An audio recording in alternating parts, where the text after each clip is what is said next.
Hello students, welcome to Deepak law classes. आज हम करने जा रहे हैं स्पेसिफिक रिलीफ एक्ट का लास्ट लेक्चर, जिसमें हम सेक्शन 40 to 42 डिस्कस करेंगे और जो नया शेड्यूल ऐड हुआ है उसको डिस्कस करेंगे। सबसे पहले हम स्टार्ट करते हैं सेक्शन 40 से। सेक्शन 40 क्या बात करता है? डैमेजेस इन लिeu ऑफ और इन एडिशन टू इंजंक्शन। तो हम पिछले वाले लेक्चर में हमने किया था कि इंजंक्शंस क्या हैं, कौन कौन सी इंजंक्शंस हो सकती हैं, temporary, perpetual, permanent and mandatory injunctions. तो उसके आगे है कि सेक्शन 40 में बताया गया है कि क्या कोई पर्सन है वो डैमेजेस क्लेम कर सकता है इंजंक्शन के साथ। तो यस, सेक्शन 40 बात कर रहा है कि कोई भी पर्सन है अगर वो इंजंक्शंस क्लेम कर रहा है तो वो उसके साथ जो डैमेजेस हैं वो भी क्लेम कर सकता है। कैसे कर सकता है? कि वो इन लिeu ऑफ भी हो सकती हैं और इन एडिशन टू भी हो सकती है। कि पर्सन कह देगा कि इंजंक्शन भी मुझे चाहिए और साथ में मुझे डैमेजेस भी चाहिए, या फिर पर्सन क्या कह सकता है कि इंजंक्शन दे दो मुझे, या फिर क्या कर दो, उसके बदले में डैमेजेस प्रोवाइड कर दो। तो सेक्शन 40 बात कर रहा है कि इंजंक्शंस के साथ डैमेजेस क्लेम कर सकते हैं या फिर उनकी जगह पे हम डैमेजेस क्लेम कर सकते हैं। इसके सबसेक्शन 2 में बताया गया है कि अगर पर्सन ने इंजंक्शन के साथ डैमेजेस क्लेम करने हैं तो उसको इस चीज़ को प्लेंट में स्पेसिफिकली फाइल करना पड़ेगा कि उसको डैमेजेस भी चाहिए। जब तक वो पर्सन प्लेंट में ये चीज़ नहीं लिखेगा तब तक उसको डैमेजेस नहीं मिलेंगे। और साथ में ये बताया गया है कि अगर पर्सन प्लेंट में इस चीज़ को लिखना भूल गया है तो वो क्या कर सकता है, एट लेटर स्टेज जाके, at any stage of the proceedings, जो एडिशन है वो करवा सकता है और डैमेजेस को क्लेम कर सकता है। उसके बाद आता है सेक्शन 41। वो बात कर रहा है कि कब जो कोर्ट है वो इंजंक्शन ग्रांट नहीं करेगा। तो ये सेक्शन रीड करता है इंजंक्शन व्हेन रिफ्यूज्ड, कि कोर्ट कब इंजंक्शन को रिफ्यूज कर सकता है। उसके लिए कुछ केसेस हैं इस सेक्शन में बताए गए हैं जहां पे कोर्ट इंजंक्शन ग्रांट नहीं करेगा। सबसे पहले आता है stay of pending judicial proceedings. कहते हैं कि अगर कोई पर्सन है वो इंजंक्शन किस चीज़ की लगवाने के लिए गया है, वो गया है कि जो जुडिशियल प्रोसीडिंग्स हैं किसी कोर्ट में पेंडिंग है कि उन पे इंजंक्शंस लग जाए। तो कहते हैं अगर जुडिशियल प्रोसीडिंग्स को कोई पर्सन स्टे करवाने के लिए जाएगा तो वहाँ पे कोर्ट इंजंक्शन ग्रांट नहीं करेगा, क्योंकि वहाँ पे क्या है, जुडिशियल प्रोसीडिंग्स है, तो ऑलरेडी वो तो कोर्ट ही कुछ कर रहा है उस केस में, तो वहाँ पे वो स्टे नहीं लगवा सकता जुडिशियल प्रोसीडिंग्स में। सेकेंड आता है stay of proceedings in a court not subordinate. तो कहते हैं अगर कोई पर्सन इंजंक्शन लगवाने जा रहा है, कहाँ किस चीज़ के लिए लगवाने जा रहा है, कि जो सबऑर्डिनेट कोर्ट नहीं है उस कोर्ट की, वहाँ पे वो इंजंक्शन लगवाने जा रहा है। कोर्ट को क्या बोल रहा है पर्सन जाके कि आपसे जो हायर कोर्ट है वहाँ पे जो प्रोसीडिंग्स चल रही हैं उन पे आप स्टे लगा दो। तो कहते कि नहीं, जो भी सबऑर्डिनेट कोर्ट है वो हायर कोर्ट के जो प्रोसीडिंग्स हैं उनके लिए इंजंक्शन ग्रांट नहीं कर सकता है। ये लिखा हुआ है stay of proceedings in a court not subordinate. तो क्या हो गया कि हायर कोर्ट के लिए वो पर्सन कह रहा है कि यहाँ पे इंजंक्शन ग्रांट की जाए, तो कोर्ट यहाँ पे नहीं करेगा। थर्ड आता है restraining any person from applying to legislative body. तो कहते हैं अगर इंजंक्शन किस चीज़ के लिए है कि कोई भी पर्सन है उसको मना किया जाए कि वो लेजिस्लेटिव बॉडी के पास अप्लाई नहीं कर सकता, तो कहते हैं उस केस में भी इंजंक्शन है वो ग्रांट नहीं की जाएगी। नेक्स्ट आता है stay of proceedings in criminal matters. तो कहते हैं कि क्रिमिनल मैटर्स पे इंजंक्शन लगवा सकते हैं, तो नो, जो क्रिमिनल मैटर्स हैं उन पे जो इंजंक्शन है वो पर्सन नहीं लगवा सकता।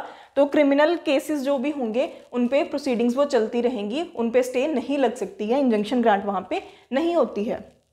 नेक्स्ट आता है कि जो इंजंक्शन है, कहते हैं कि जो कॉन्ट्रैक्ट हुआ है उसका ब्रीच को प्रिवेंट करने के लिए क्या हम इंजंक्शंस लगवा सकते हैं?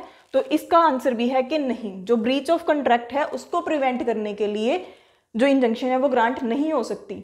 इसमें क्या है कि अगर कोई पार्टीज ने कॉन्ट्रैक्ट कर लिया है तो कहते हैं कि कोई दूसरी जो दोनों पार्टीज हैं उनमें से कोई भी कोर्ट में जा सकता है कि ये पार्टी कल को जाके जो कॉन्ट्रैक्ट है उसको ब्रीच ना करे। तो कहते हैं नहीं, ऐसा हम नहीं कर सकते हैं। बट इसकी एक एक्सेप्शन दी गई है सेक्शन 42 में, जहाँ पे हम कॉन्ट्रैक्ट वाले केसेस पे भी क्या कर सकते हैं, इंजंक्शन लगवा सकते हैं। वो कौन से केसेस हैं?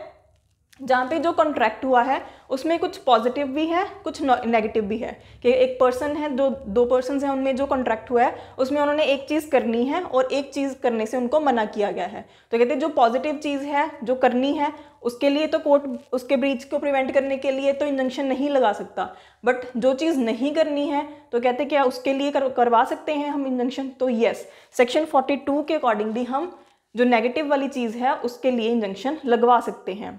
इसको एक एग्जाम्पल के थ्रू समझते हैं। जैसे ए और बी हैं, उन दोनों में एक कॉन्ट्रैक्ट हुआ है। ए बी को बोलता है, बी है एक सिंगर, तो ए बी को कहता है कि आप सिंगर हो, आप मेरे किसी कॉन्सर्ट में गाएंगे। साथ में ही कॉन्ट्रैक्ट और क्या होता है, एक तो सिंगर ने गाना है वहाँ पे कॉन्सर्ट में, साथ में ये भी ए ने साथ में कॉन्ट्रैक्ट किया है कि जो बी है उस दिन किसी और कॉन्सर्ट में नहीं गा सकता है, सिर्फ उसी के कॉन्सर्ट में गाना है। तो अभी लेटर ऑन जाके क्या हो जाता है, बी मना कर देता है कि मैं इस कॉन्सर्ट में नहीं गाऊंगा। तो यहाँ पे क्या होगा, तो क्या कॉन्सर्ट में गाने के लिए हम पर्सन को कह सकते हैं कि वो यहाँ पे गाए पर्टिकुलर जो कॉन्सर्ट था? नहीं, यहाँ पे हम स्पेसिफिक परफॉर्मेंस नहीं करवा सकते हैं, ना ही इंजंक्शन लगा सकते हैं कि वो पर्सन इस जो कॉन्सर्ट है उसमें गाए ही। बट जो उसके साथ में एक और कॉन्ट्रैक्ट हुआ है उनका कि वो पर्सन किसी और कॉन्सर्ट में नहीं गाएगा उस पर्टिकुलर डे पे, तो कहते इस चीज़ को हम इंजंक्शन लगा सकते हैं।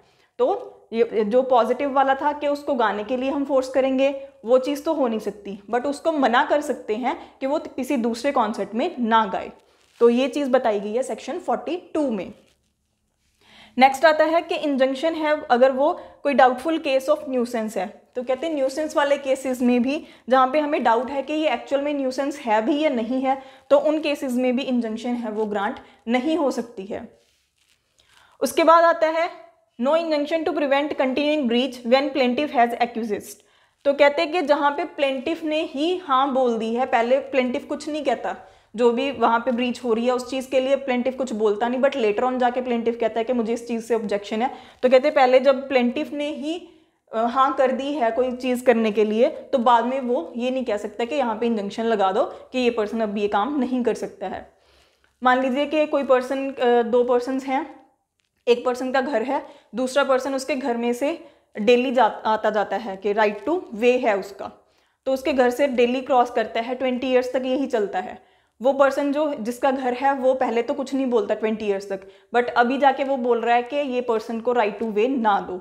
तो यहाँ पे क्या हो गया है कि उस पर्सन ने, जो प्लेंटिफ है, उसने ऑलरेडी तो हाँ की हुई है, 20 ईयर्स तक तो उसने कुछ बोला नहीं है, तो अब वो 20 ईयर्स के बाद जाके भी नहीं बोल सकता कि हाँ जी अब इसका राइट टू वे नहीं है, क्योंकि उसने पहले ऑब्जेक्शन नहीं उठाई है।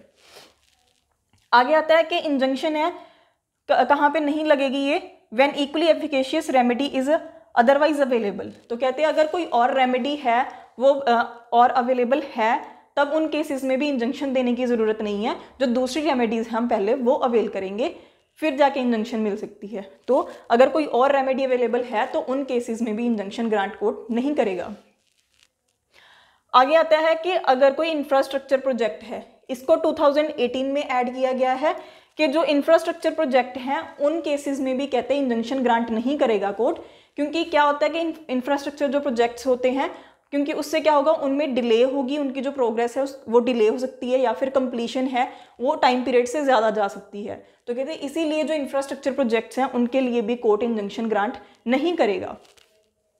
उसके बाद आता है कि plaintiff's conduct may disentitle him to an injunction. तो कहते हैं जो प्लेंटिफ का जो भी कंडक्ट है तो वो भी उसको डिसएंटाइटल कर सकता है। कैसे कर सकता है?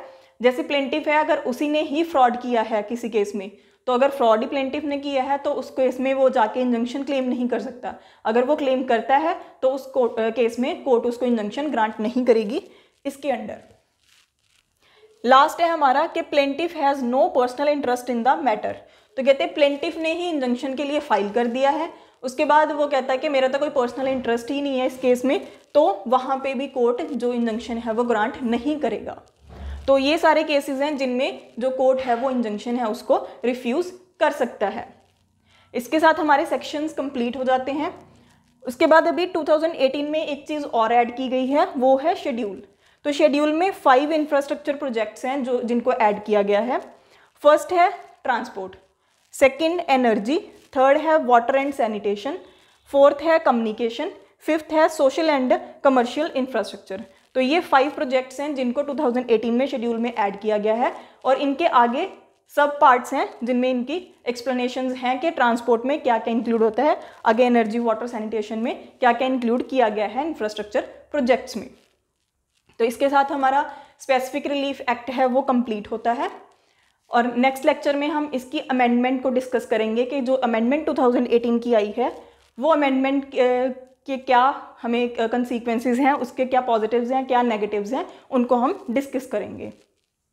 आई होप कि आपको आज का लेक्चर अच्छा लगा हो। अगर आपको आज का लेक्चर अच्छा लगा तो हमारी वीडियो को लाइक करें, हमारे चैनल को सब्सक्राइब करें, दूसरों के साथ शेयर करें और कमेंट सेक्शन में हमें ज़रूर बताएं कि आप कौन कौन से टॉपिक्स पे वीडियोस चाहते हो। Thank you.